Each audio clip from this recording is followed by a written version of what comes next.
Hello students, कैसे हैं आप लोग। उम्मीद करता हूँ अच्छे ही होंगे। जैसा कि आपको पता है 11वीं क्लास का चैप्टर नंबर 8 चल रहा है, जनरल। और यहीं से आप लोगों की अकाउंट्स की मेन चैप्टर स्टार्ट होते हैं, क्योंकि ट्रांजेक्शन्स जनरल में रिकॉर्ड होता है। जनरल में रिकॉर्ड होने के बाद क्लासीफाइंग होता है लेजर के थ्रू। जनरल आपको पता है it is a book of ordinal entry. Ledger आपको पता है it is a principal book. Ledger के बाद हम समराइजिंग करते हैं। समराइजिंग में 3 चीज़ें होती हैं: trial balance, trading and profit and loss account and balance sheet. उसके बाद एनालिसिस एंड इंटरप्रिटेशन होता है, and after that communicating the results of accounting information to its users, external as well as internal. तो यहीं से देखा जाए तो यहीं से 11वीं क्लास के स्टूडेंट्स की मेन चैप्टर स्टार्ट होते हैं। सबसे पहले जर्नल है, उसके बाद लेजर है, आफ्टर दैट हमारा journal, ledger, subsidiary books, cash book, petty cash book, trial balance, BRS, rectification of errors, financial statement without adjustment and with adjustment, and at the end, not at the end, the appreciation, and at last single entry system, or you can say incomplete records of accounting. So आज हम chapter number 8 11 class का start करते हैं। जैसा कि आपको पता है कि हमने क्लास की स्टार्टिंग में एक मोटिवेशनल कोटेशन के साथ करता हूँ, जो कि बहुत इंपॉर्टेंट है आपको मोटिवेट करने के लिए। स्टूडेंट्स, अगर आप 12th क्लास में हैं तो अपने गोल्स को अभी से सेट करिए। अपने गोल्स को सेट करने का टाइम मतलब ये है, वेट मत करिए कि टाइम अभी बहुत ज़्यादा है बोर्ड्स के एग्ज़ाम आने में, क्योंकि अगर आप अभी से सिस्टम से अपने कोर्स को बिफोर द टाइम पूरा करेंगे तो आपको रिवीजन का टाइम मिलेगा। रिवीजन का टाइम रिवीजन करना बहुत ज़रूरी है, क्योंकि अगर मैं देखूं तो एटलीस्ट नवंबर तक आपका कोर्स तीनों ही सब्जेक्ट का, अकाउंटेंसी, बिजनेस स्टडीज़ और इकोनॉमिक्स का पूरा हो जाना चाहिए। विजन सेट करिए अपने एग्ज़ाम्स में मार्क्स स्कोर करने के लिए, क्योंकि अगर आप 100% 100 आउट ऑफ 100 की कोशिश कर रहे हैं तो आपको 200 एफर्ट्स अपने लगाने पड़ेंगे। अदरवाइज़ अगर आप 100% को स्कोर करने की सोचेंगे तो 100% स्कोर करने की अगर सोचते हैं आप तो 80% या 90% पे भी आप रुक जाएंगे। अपनी प्लानिंग बनाइए, अपना एक विज़न सेट करिए, क्योंकि जब तक आपको मेहनत एक बच्चा करता है, क्योंकि उसके लिए आपका वाई अपना बहुत स्ट्रॉन्ग होना चाहिए। जब तक आपका वाई स्ट्रॉन्ग नहीं है कि मुझे मेहनत क्यों करनी है, अगर आपका वाई स्ट्रॉन्ग है कि मुझे मेहनत इसलिए करनी है, तो आप हाउ को तो अपने आप शॉर्ट आउट कर लेंगे। एक्सक्यूज़ नहीं देने हैं, एक्सक्यूजेस से कुछ नहीं होगा। Work hard consistently and make a vision, plan for it, and after that looking whether you are putting your 100% efforts for it or not. So this is very important. Planning is very important. एक time slot बनाइए अपना proper, हर subject के लिए अपने timing को, अपने time slot को allot करिए और ही हिसाब से अपनी स्टडी को कंटिन्यू रखिए। ओके, तो let's start the class without delaying the time. Chapter number 8, journal. जैसा कि आपको पता ही है, journal is a books of order entry where the transactions recorded first time when it takes place. Transactions के होने के बाद सबसे पहले रिकॉर्डिंग होती है, और रिकॉर्डिंग करने के लिए सबसे पहली बुक हमारी कहलाती है journal. So let's start a class. Business transaction that can be measured in terms of money are recorded in the books of account. वही business transactions in the books of accounts record होते हैं जो in term of money measure करे जा सकते हैं। अगर कोई भी transaction in term of money measure नहीं होगा तो उसे in the books of accounts record नहीं कर सकते। जैसे किसी व्यक्ति के कैलिबर को, मैनेजर्स की जो आपके ऑर्गेनाइजेशन मैनेज करते हैं उनके स्किल्स को इन the books of accounts record नहीं करा जा सकता। वही ट्रांजेक्शन अकाउंट्स पे रिकॉर्ड होंगे जिसको आप इन टर्म ऑफ मनी बता सकें।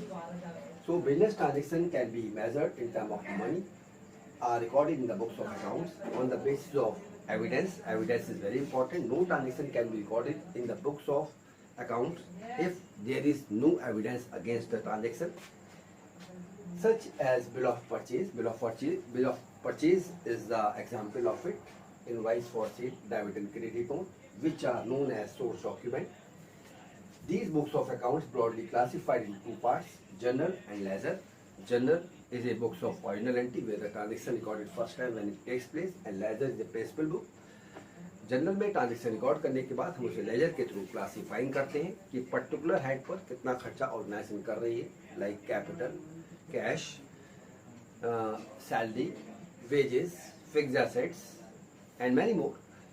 So journal is a book in which transactions are recorded in the order in which they are entered. Journal is called the books of ordinal entry. Journal को हम books of ordinal entry भी कहते हैं. Since all the transactions are initially recorded in it, initially सबसे पहले सारे transaction इस पे रिकॉर्ड करे जाते हैं. Rules of debit and credit are applied to each transaction. Rules and debit and credit भी आपको हर ट्रांजेक्शन के रिगार्डिंग अप्लाई करना पड़ेगा, जो कि बहुत इंपॉर्टेंट है. From the very beginning I am telling you it is very important. Rules पे कमांड होना बहुत ज़रूरी है. Apply to each transaction at the time of recording in the books of account. The transaction recorded in the journal are transferred और posted in ledger account. Ledger is called principal book. As I told you, laser एक principal book है. Ledger is called the principal book of accounts as any accounting information can be extracted from it. Both journal and ledger are essential to complete a system of accounting. System of accounting को complete करने के लिए बहुत ज़रूरी है कि journal and ledger को आप maintain करो. Journal is a book of primary entry or a book of ordinal entry in which transactions are first recorded in a proper order from the accounting vouchers that are prepared on the basis of source documents, cash memo, invoice, purchase bill, etc. The transactions can be recorded in one journal. Transactions को एक journal में record करा जाता है. After that, separate journals may be opened. After that, separate journal may be maintained to record particular types of transaction. Credit purchase may be recorded in purchase journal. अगर हम कोई organisation credit purchase करता है तो उसे purchase journal में record करेंगे. कोई क्रेडिट सेल्स करता है तो उसे सेल्स जर्नल में रिकॉर्ड करेंगे.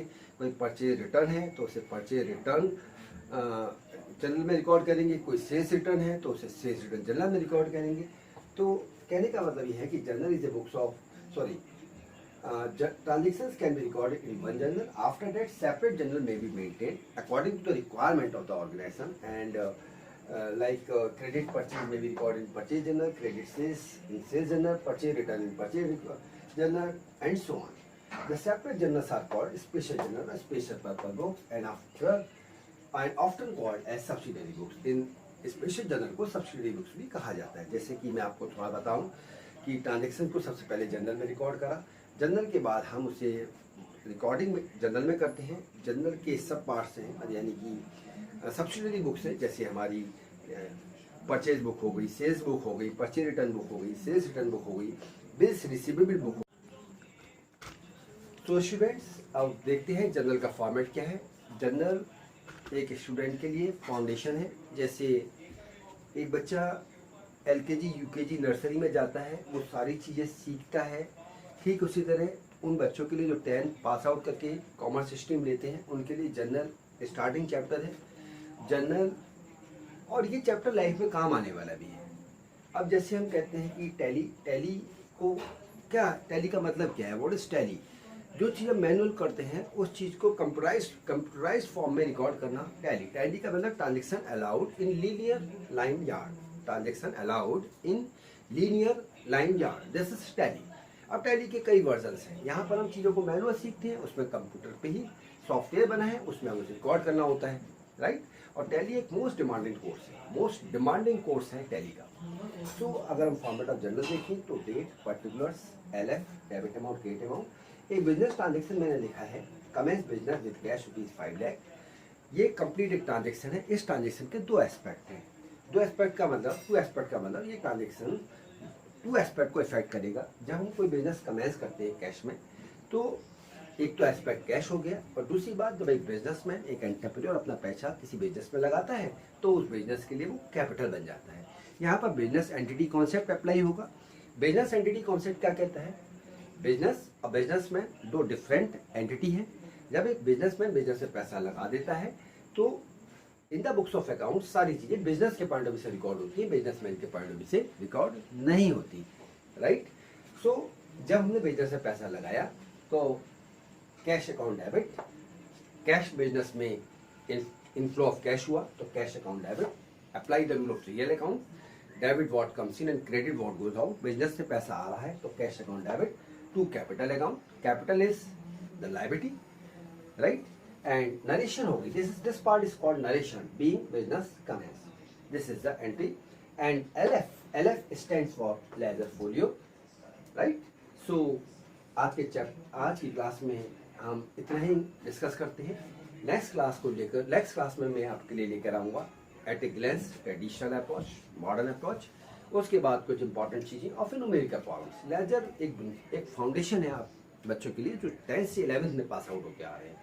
सो स्टूडेंट्स, आप अपने channel accountancy with in classes को लाइक शेयर और सब्सक्राइब करना ना भूलिएगा, बेल आइकन जरूर दबाइएगा, अपने फ्रेंड्स को शेयर करिएगा ताकि वो भी इस चीज़ का फ़ायदा उठा पाएँ। और मैं अपना पूरा कोशिश करता हूँ कि आपको मैक्सिमम हर चैप्टर का मैक्सिमम ईजीएस्ट वे में आपको प्रोवाइड करूँ, राइट। सो अपने channel accountancy with in classes को लाइक शेयर और सब्सक्राइब करना ना भूलिएगा, बेल आइकन जरूर दबाइएगा ताकि लेटेस्ट अपडेट आप तक पहुँचते रहे। So thank you so much for watching it. Have a good day. Have a nice day. Thank you so much.